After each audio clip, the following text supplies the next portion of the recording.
ચંપા માસી લીલા માસી કઈ લાવ્યા તા ને તે કેતા તા હું તો લાખોમાં એક હોય ને એવી વહુ ગોતીને લાવી છું. ગૃહ પ્રવેશમાં તો કેવું થયું હતું, લીલા માસી કે લાત મારીને અંદર રહી હતી, ઓલી એ તો જે લીલા માસીને પાટું માર્યું ને તે લીલા માસી તો ઓસરીમાં સીધા સતે પાટ પડી ગયા. પછી એને ઘરવાળાએ કીધું, એક તો હિન્દી બોલે કાંઈ સમજે ને, ઘરવાળો કે લોટીને લાત મારવાની કીધી હતી.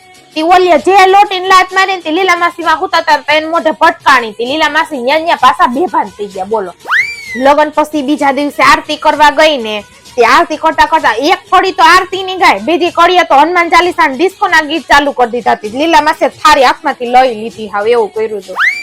લીલા માસીએ ચા બનાવવાનું કીધું ને ઓલીને ચા બનાવતા આવડે નહીં. તેનો ઘરવાળો ત્યાંથી નીકળ્યો તો પૂછ્યું ચા કેમ બનાવી. તેના ઘરવાળાએ કીધું એક તપેલી લે, એમાં 1 કપ પાણી મૂક ને 1 કપમાં દૂધ મૂક, 1 ચમચી ખાંડ નાખ ને 1 ચમચી ભૂકી નાખ, 2 ઉફાણા આવે ને એટલે ગેસ બંધ કરી દે.